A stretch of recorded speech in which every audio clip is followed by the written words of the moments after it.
Okay, well, this all stuff is I learned after I wrote the pledge case. So anyhow, as I'm going through with the pledge case, let's get back there.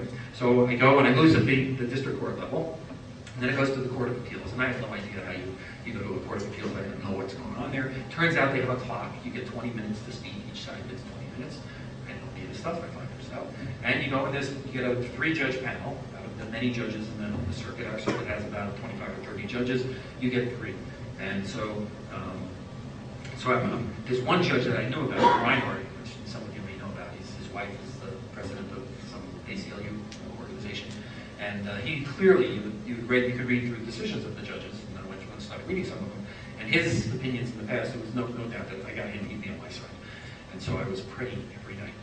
And sure enough, I get him. It's about, you figure, if you get 3 judges and there's 30 judges in the thing, that's a 10% chance. That was pretty cool. So I get him, so I figure, okay, I got 1 now, and I got to get 1 more. And I don't know what the other 2 are. And so you go to your oral argument, and standing there, and you just start talking. And the 2 other judges, one was Judge Fernandez and the other was Judge Goodwin. And as I'm talking in the middle of my spiel at one point, Judge Goodwin says, I remember this when they put this in. I was around in 1954. I don't know how they were allowed to do that.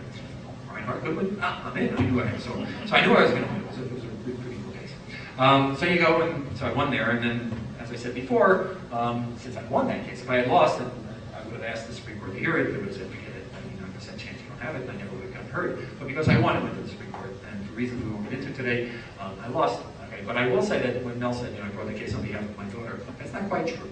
Okay? I brought the case on behalf of myself.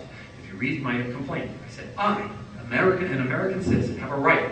I have a pledge of allegiance that doesn't say some religious stuff that I disagree with. It's good word stuff. So I said, I have that right. I said, I have a whole right. I go to my daughter's to the board meetings, the school board meetings. They start off every session with a pledge of allegiance. I am in that room when they're pledging allegiance to God. I said, what is this stuff? I have a right. Okay, well, they have this game they play called standing. Right? In case you may have heard of it. Standing is this idea that if you are not personally affected by something, then you don't have a right to bring a case. So if tomorrow Congress passes a law and says all Muslims have to face Mecca 4 times a day whenever they go, and it's a day to vote or whatever. Okay, I say, what a ridiculous, stupid law. That's outrageous. It's a violation of the Constitution. You can't do that. And I go to court, I'll throw it out because I don't have standing. It doesn't affect me. I'm not a Muslim. I don't pray to Allah. Okay? So you have to have standing. It has to affect you personally. Well, clearly, when I go to a school board meeting and I'm standing there and they're making me pledge allegiance under God, that affects me personally. And I think I have standing on that ground. I have standing on the ground that I have a pledge of allegiance. I see it other times. I have a standing for a whole bunch of reasons. I said also I'm a father. I want to run for office. I can't run for office because you keep telling everybody in America that I'm a second-class citizen. That one, that's iffy, so I don't mind not losing on that one. And then they also said I'm a father. My kid's about to go to school, and I want to make sure she doesn't say under God every morning in the classroom. Every single day, 2,000 times over her career. She's going to be told, we are a nation under God. Said, these are impressionable children. I don't want you to do that. So the Court of Appeals focused on that. They said, okay, that's the reason you have standing because you're a parent. That's good enough. We don't have to worry about this other stuff with you in the board meetings and stuff. And that's, so it wasn't me who said this was made the main thing my daughter. It was the court when they ruled on this case. So just bear that in mind. And I brought it closely. I did name her as a defendant. She was unnamed, actually. She has a different last name. And I was concerned about, when I first brought this, I'm not anymore, but I was concerned because some comedian's going to shoot me or something, or her. So I didn't want her name in this. And so she was just, I said, shall we name her? So all I said is she has a right to go to school without having any sort of indoctrination from the government, period. That's it. But for the most part, it was my case. And whenever I was interviewed by the media, I said, they'd ask about her. I said, it's not her case, it's my case. She's a great kid, and that's it. So just want that clear. So I brought the case, went to the Supreme Court. The Supreme Court said, because of custody issues, I don't have standing. It was total poppycock. Outrageous. It was written by Justice Stevens, who had just written an opinion saying, hey, we shouldn't use standing to knock people out of the box when they're here. And then he went and did it himself. It was very extraordinary because the people who usually say that you don't have standing, Justices Thomas, Rehnquist, and O'Connor, they're all the ones who said I did have standing. I lost 5-3 on the standing issue. And then the ones who usually say we should be liberal with standing and say anybody, they all said no, I didn't have standing. It was a complete reversal. Because I think the reason was because they didn't want, well, it's pretty clear they didn't want to decide the issue. They try to stay away from issues on the Constitution if they can, especially something that's as unpopular as this. And I think they know, I think everybody knows that I'm right. I mean, this isn't a question of issues. Justice Alito, when he was having his hearings this was talking, and they were actually talking about the pledge case. He says, well, often there's conflicting freedoms, and that makes the case difficult. Well, there's no conflicting freedom here. Yes, sometimes there are. You know, the case where they had the fellow up in Washington State who wanted to get a grant to go and use it at a theology college, and they wouldn't let him, but they let anybody else use it for other things. Well, there's a conflicting freedom. You know, your right to get a grant from the government. Right? That's a tough case. What's the conflicting freedom here? You don't have a right to use the government to get your religious view in the midst of our society. That's exactly why we have an establishment clause.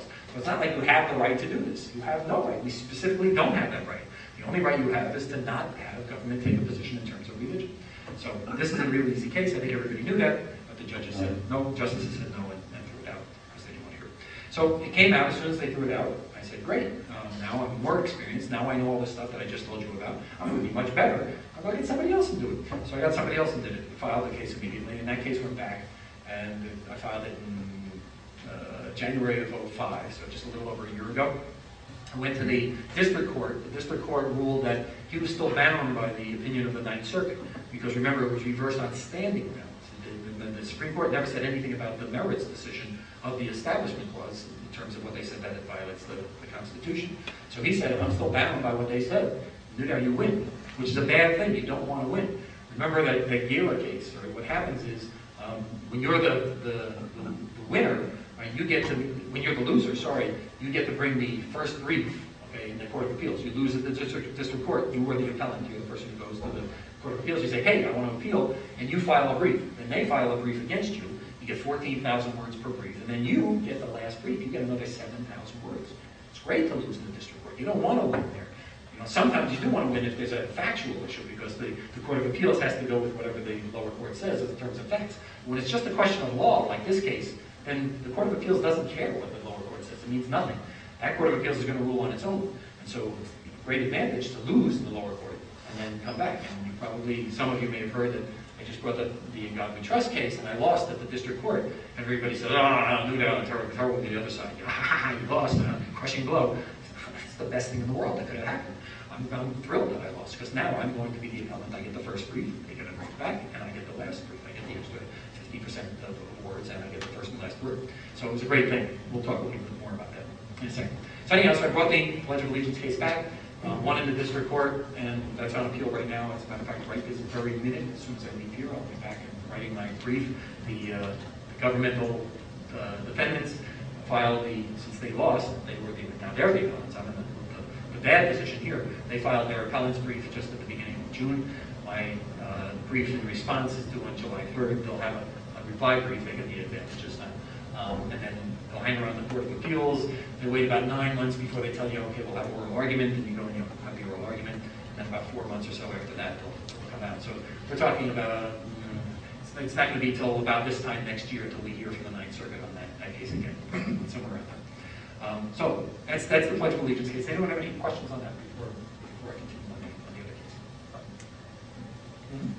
case? So the Supreme Court, they threw it out. The technicality was that I don't have standing. Right. It was really bogus, because the whole thing was, there's two types of standing. There's what's called Article 3 standing. Remember, we have a Constitution, the first 3 articles, legislative, executive, and judicial branch. In Article 3, the judicial branch, it says that the courts can only hear cases and controversies.